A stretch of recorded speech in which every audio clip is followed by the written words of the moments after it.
Okay, so welcome to the class. This is Paul 368, Social Networks and Politics, and this is the first week. All you have to do this week is watch this video and read through the syllabus. And what I'm going to do right now is essentially go through the syllabus. Okay, so I am Professor John Barry Ryan, Associate Professor of Political Science here, Director of Undergraduate Studies. I got my PhD from the University of California, Davis in 2009. That matters. Anyway, my email address is listed right there. That's the best way to reach me, john.ryan@stonybrook.edu. My office is N711, Social and Behavioral Sciences. My office hours are on Tuesdays from 1 p.m. to 3 p.m. or by appointment. I'm in most days, so I can make appointment most days.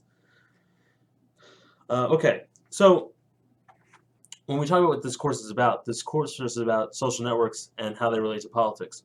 We have to begin with issues involving sort of social networks more generally, to talk about what types of what people mean when they talk about social networks, um, and we'll go from sort of interpersonal social networks, sort of the friends and family who you talk to on a daily basis, maybe on the phone, at family gatherings, at your house, in your dorm, whatever it is, versus online social networks in which you're interacting possibly with people who you haven't seen face to face in a long time. Sometimes, in some cases, people you've never met face to face. Sometimes you're interacting with people who there's almost no situation in which you would ever meet them. For example, you could have a lot of interactions on social media with reporters, politicians, so on and so forth, and that might be relevant to some political outcomes. Um, so basically, I just want to give you an idea of what's going to happen each week in the course. Each week, there's going to be some sort of video lecture, usually about 10 to 15 minutes. Some weeks there's more information, so there's two.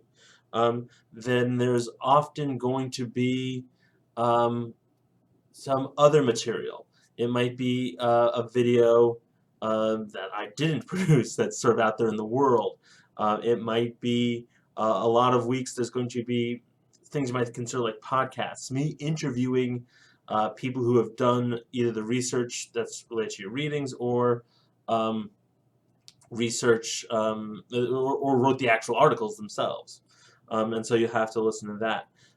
You want to keep up week to week. Check the videos. Check if there's any of these audio podcasts. And every week there's going to be readings. So this class is interactive through Blackboard. If Blackboard's going to be down, look at the course policies here. You can expect that assignments might be due dates might be changed, but really, this is an online course. Okay, you need to log into Blackboard the way you would attend a class, right? That is, you need to do it regularly, and be checking for what's happening on there, and participating in discussions when they come up. And we'll get to that in a second. One of the main things to note is exams. There are 2 exams and there's a paper. Anytime there's a deadline, if you're going to miss it, you got to let me know before you've missed it. Okay? And then we can do some makeups. But if you come to me, as has happened in some classes in the past, and like it's a week after the exam, you say, oh, I missed the exam. Well, then you missed the exam. And that's just the way that is. But if the morning of the exam you're having some issue, then maybe we can find some way to deal with it. Let's talk about assignments. The other thing every week that's on the syllabus, that's on the Blackboard site, are readings. And those readings are directly related to the first assignment. There are 3 assignments. There's a discussion board, there's a final project, and that final project involves a lot of mini assignments, and then there's 2 exams. For the discussion board, every week, except for the first week, exam weeks, and the last week, there are 3 readings. Okay, you are responsible for all 3 readings every week. These are journal articles on topics. Now, you are not responsible for discussion board posts every week. There are 10 weeks of readings, and you must participate in discussion boards for 3 of those weeks. Okay? Now, what does it mean to participate in a discussion board? Each article is going to have its own discussion thread. Okay? And so when you participate in a discussion for a week, you must post to every single one of those articles. And one of your posts has to be a reply to someone else's comment, right? So that means for 3 of the 10 weeks, you have to make 4 posts total, 3 and at least 1 on each article's discussion thread. Okay. Okay. Your first comment must be posted by Tuesday night at 10 p.m. All 4 comments must be posted by 10 p.m. on Sunday. Okay. Again, if you don't do the 4 posts, you don't receive any credit for that week. That's it. You get that won't count. Okay, and so and you'll get a 0. Okay, you only get credit for the first 3 weeks that you post. So if in the first 3 weeks of readings, so starting next week, you post the first week, the second week, and the third week, and you're unhappy with your grades for whatever reason, well, that's it. Those are your grades. You can't post in week 4 and 5 and 6 and try and get extra credit. That's just not going to happen. But the thing I would say is you don't necessarily want to post all 3 early, right? But you don't want to wait until the last minute, and especially if you get to week, let's take, look at the syllabus here, week 12, you haven't posted at all, well then there's only 2 weeks of posting. You're going to get a 0 for 1 week. So keep that in mind, right? So when you're making these posts, the goal is to think and discuss, not to argue. Any animosity, unfruitful discussion, you're not going to get credit for it. It's going to change away, right? The point is to interact with the article itself, okay? And you know what was said in the sort of lecture video, what's said in the other videos, maybe in the podcast things, whatever it is, right? So you should put thought into what you're saying, and it shouldn't just be something on the lines of like, well, I mean, the article says that people generally talk with only people who they agree, but I like to fight. I like to argue, so that's not me. That's a terrible comment, right? You know, what you could say is a better comment would be trying to look at, well, it's not everybody likes to only talk with people with whom they agree. So what characteristics could we examine to figure out what would make someone not be like that? That might be a better comment. These do not have to be long posts. You know, a sentence is not enough, but there should be more substance to that. But they don't have to be. You know, you're not writing a paper each week on every article. There is on Blackboard, in the syllabus area, a discussion of what these discussion board posts should look like, and so you should look at that. Okay. The other element, right, the final project, this fulfills the upper division writing requirement for poli-sci majors, and so with that in mind, by the end of the semester, you have to turn in a 15 to 20 page paper on a topic related to the course. You get to pick the topic. And there are 5 steps to this project. The first step, getting in your topic approval on time. You're just going to post that, well, for all of the stuff, you're just going to post to Blackboard under assignments when it comes up. Get 10% for your project grade if you post your topic, your proposed topic on time. There are some other things you have to do.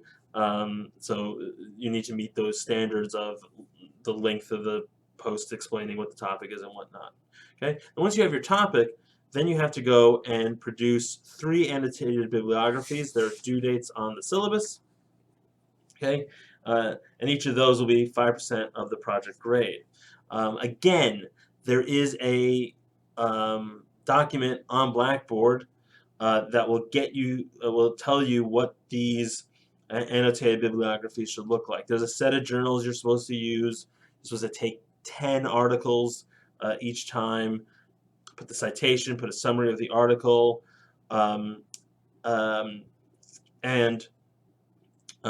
they cannot be articles from the syllabus. You will probably use articles from the syllabus in your final paper, but they cannot be included in the 3 annotated bibliographies. So the topic's worth 10%. Each of the annotated bibliographies is worth 5%. The goal here, of course, is to make it so that you're doing the research throughout the semester and not waiting until the week the paper's due to do that. The final paper, 75% of the grade, details about the final paper and what that should look like, again, are posted on Blackboard. 2 multiple choice exams, finally, posted on Blackboard. The first exam is not cumulative, it's just based on, well, I guess the first exam is based on all the material prior to the exam. The second exam is cumulative, based on everything throughout the semester. 90 minutes to complete the first exam once you begin it, 120 minutes, that's 2 hours to complete the second exam once you begin it. The exams will be based on the lecture videos, the readings, the audio podcasts, and you're going to be tested on all the readings, not just the ones that you talked about on the discussion board. Okay. What else do I want to say? Look at the schedule. I mean, by the way, all the sort of standard academic integrity questions and student accessibility and support. We'll deal with them if you have some issue. You can bring me the letter from SASE and we can talk about it. If you go week to week, everything's going to be posted by Monday morning. The 3 readings of that week, the 3 readings, the video lecture, podcast if there is one.